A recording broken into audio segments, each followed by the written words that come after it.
You're trying to lose weight. Did everything from doing long hours of cardio to starving yourself every night, but you're still not losing the weight. You feel lost. You don't know what you're doing wrong. Shouldn't you be losing weight if you've been training and starving yourself every day?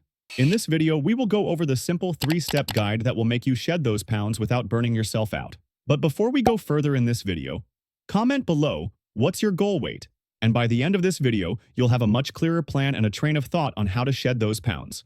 Back to the video. First step is starting to count your calories. Even though it's not 100% necessary, you should start weighing food and counting calories in beginning, so you can get a better understanding on how certain foods might decrease the feeling of hunger. Since volume of food doesn't equal calories, we can use that to our advantage. Load proteins early in the day to keep you feeling satiated while having a side of high-volume, low-calorie foods like lettuce, fruits, and vegetables. This way, you'll have a good 4 to 6 hours of feeling satiated. Second step, figuring out your maintenance calories.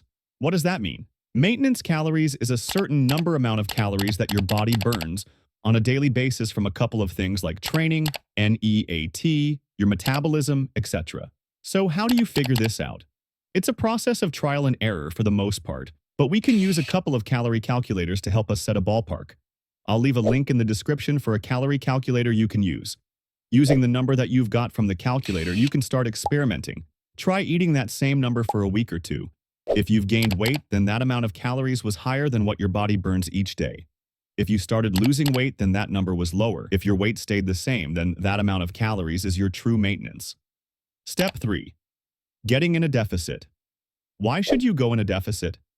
To lose weight, you don't need to buy fancy organic or vegan foods. All you need is a slight to moderate calorie deficit. But how should you do it? To be in a sustainable deficit, a good ballpark is to stay in a 300 to 500 calorie deficit each day. Meaning if your maintenance is 3,000 calories, then you should eat 2,500 calories. This way, you'll lose 0.5 kilograms per week, since 1 kilogram of fat is 7,700 calories. But what if you have a long way to go? Say 30 to 50, even 60 pounds. A general rule is with much higher body fat, 25% to 30%, you can go a bit more aggressive in your deficit, so you can try being in a 600 to 800 calorie deficit each day. This way, you'll lose anywhere from 0.55 kilograms per 1.2 pounds to 0.7 kilograms per 1.5 pounds per week. What if you want to lose more, though? Simple. There are a lot of great ways to burn a few extra calories without tanking your energy. The number one best way is walking, depending on your weight. 10,000 steps can burn up to 500 calories. That's 0.5 kilograms per week, without reducing food. So imagine you are consistently walking 10,000 steps while being in a 500-calorie deficit. That's almost a 1 kilogram, 2.2 pounds lost per week. If you've made it this far in the video, leave us a like and subscribe and share with us your story. We read all the comments. And remember, it's not a race, it's a marathon. If you didn't gain all the weight overnight, don't expect to lose it overnight.